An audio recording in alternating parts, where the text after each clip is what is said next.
This channel does not promote any violent, harmful, or illegal activities. All content provided by this channel is meant for an educational purpose only.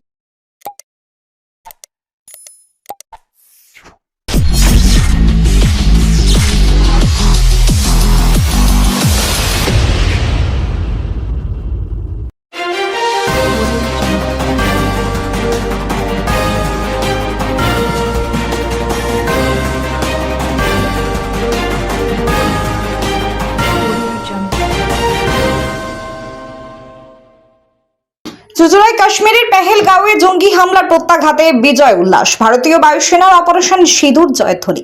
গত 22 April কাশ্মীরের পেহেলগাঁও এলাকায় নিরীহ পর্যটকদের ওপর নৃশংস হামলা চালায় জঙ্গিরা। এই নির্মম ঘটনায় প্রাণ হারান মোট 26 জন পর্যটক। এরপর কেটে গিয়েছে 15 দিন। অবশেষে মঙ্গলবার গভীর রাতে এই হামলার কঠোর জবাব দিল ভারতীয় বায়ুসেনা। অপারেশন সিঁদুর নামে চালানো এই সামরিক অভিযানে ভারতীয় বায়ুসেনা পাকিস্তান অধিকৃত কাশ্মীরের পিওকে একাধিক জঙ্গি ঘাঁটিতে এয়ার টু সার্ভিস মিসাইলের মাধ্যমে নির্ভুল হামলা চালায়। জানা গিয়েছে এই অভিযানে ধ্বংস করা হয়েছে মুরিদকে, কোতলি, মুজাফফরাবাদ এবং বাহাওয়ালপুর অঞ্চলের অবস্থিত একাধিক জঙ্গি ঘাঁটি। বিভিন্ন সূত্র মারফত জানা যাচ্ছে এই অভিযানে অন্তত 900 জন জঙ্গি নিহত হয়েছে। ভারতের এই সাহসী এবং সফল প্রত্যাঘাত গোটা দেশের মধ্যে সাড়া ফেলে দিয়েছে। শহীদ 26 জন নিরীহ পর্যটকের স্মৃতিতে এবং ভারতীয় সেনাবাহিনীর এই সাফল্যের উদযাপন করতে চুঁচুড়া শহরের বাসিন্দারা অভিনব উদ্যোগ নেন। শহরে আয়োজন করা হয় প্রতীকী সিঁদুর খেলার। সেই সঙ্গে সেনা ও কেন্দ্রীয় সরকারকে কৃতজ্ঞতা জানিয়ে বিতরণ করা হয় মিষ্টান্ন ও লাড্ডু। দেশপ্রেম, সাহস এবং প্রতিশোধের নিখুঁত সমন্বয়। অপারেশন সিঁদুর ভারতের সামরিক ইতিহাসে এক স্মরণীয় অধ্যায় হয়ে থাকবে। চুঁচুড়া থেকে আদির রিপোর্ট, আমার কলকাতা নিউজ।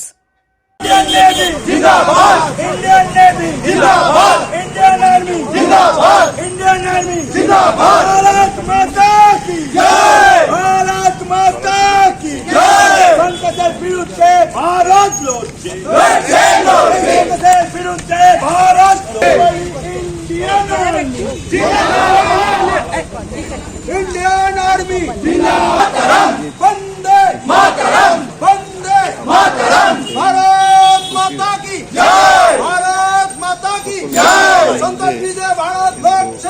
इंडियन आर्मी जिंदाबाद! इंडियन आर्मी जिंदाबाद! इंडियन आर्मी जिंदाबाद! इंडियन नेवी जिंदाबाद! इंडियन नेवी जिंदाबाद! इंडियन एयरफोर्स जिंदाबाद! भारत देश सैनिक जिंदाबाद! जिंदाबाद! एयर विमान बाहिनी जिंदाबाद! जिंदाबाद! एयर विमान बाहिनी जिंदाबाद! जिंदाबाद! স্থল বাহিনী জিন্দাবাদ! জিন্দাবাদ! স্থল বাহিনী জিন্দাবাদ! জিন্দাবাদ!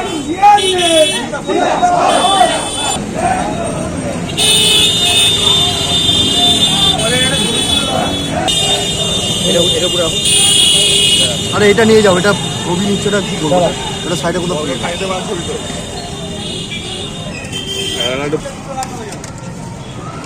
आर्मी जिंदाबाद! जिंदाबाद! जिंदाबाद!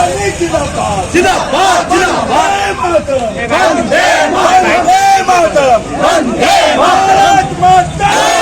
संतोष दमाने इंडियन आर्मी जिंदाबाद! जिंदाबाद! संतोष दमाने भारतीय सेना लड़ছে! संतोष दमाने विमान सेना সকলেই জানেন আমাদের ভারতীয় সেনা গতকাল মধ্যরাতে একটা বড় সাফল্য অর্জন করেছে। গত 22 তারিখ পাকিস্তানের জঙ্গিরা যে ধরনের নাশকতা কাশ্মীরে ঘটিয়েছিল, সেই নাশকতার আজকে আমাদের সে সকল যারা হিন্দুরা সেদিনকে এই নাশকতা শিকার হয়েছিল তাদের আত্মার শান্তি, তাদের পরিবারের মধ্যে একটা খুশির হাওয়া, যেটা আমাদের ভারতীয় সেনা তথা দেশের প্রধানমন্ত্রী গতকাল মধ্যরাতে দেওয়ার চেষ্টা করেছে। সেই আনন্দেই আজকে আমরা উল্লাস উপভোগ করতে রাস্তায় নেমে পড়েছি।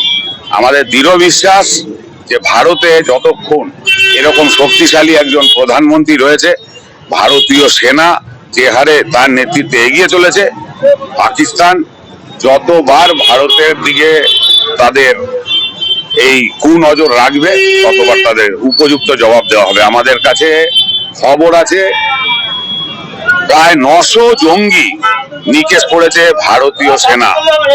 সেই জায়গায় দাঁড়িয়ে আরো অনেক বেরাবে, তো আমরা মনে করি আমাদের 26 জন ভাইদের প্রাণ তারা কেড়েছে, তার বিনিময়ে এই 900 জন জঙ্গি হত্যা আমরা ওই উল্লাসের দ্বারা পালন করছি, মিষ্টি মুখ করে পালন করছি। পথ চলতি মানুষকে মিষ্টি খাওয়াচ্ছি। সিঁদুর, যে সিঁদুর কেড়ে নিয়েছে আজকে আমাদের ভারতের নারীদের, সেই সিঁদুর, যে অপারেশন সিঁদুর, সেই সিঁদুর নিয়ে আজকে আমাদের মায়েরা রাস্তায় নেমে পড়েছে, সিঁদুর আদান প্রদান চলছে। তো আমরা ভারতীয়রা সকলে এক কাট্টা আছি। 140 কোটি মানুষের মধ্যে আজকে এই মেসেজটা দেশের সেনা এবং ভারতের প্রধানমন্ত্রী দিতে পেরেছে যে যা দেবে একবারে তার পুঙ্খানুপুঙ্খানু তার থেকে অনেক বেশি জবাব ফিরিয়ে দেওয়া হবে, সেটাই প্রমাণ দিচ্ছে। সেই আনন্দেই আজকে আমরা উপভোগ করছি। যেখানে আপনি উৎসব পালন করছেন সেখানে কিন্তু পাক অধিকৃত জায়গায় ভারতীয় জওয়ানের করে একজন রয়েছে, তার বাড়িতে কিন্তু তার পরিবার চোখের জল ফেলছে, তার কি হবে? গতকাল রাত থেকে আপনি যা দেখছেন, এরপরে আমরা এরকম মানে বলাটা বেকার হবে। ওই সেনা আমরা এর আগেও দেখেছি বর্তমান অভিনন্দনকে কিভাবে পাকিস্তান ফেরত দিয়েছিল। সুতরাং এই ক্ষেত্রেও অন্যায় হবে না, আমাদের এটা দৃঢ় বিশ্বাস আছে। ওরা পাকিস্তানের উপর সেই রকমই চাপ ভারত সৃষ্টি করছে। আগামী দিনে এই যে আমাদের ভাই যে ওখানে বন্দী রয়েছে, তাকেও ছিনিয়ে নিয়ে আসবে। ভারতের এতটুকু শক্তি আছে।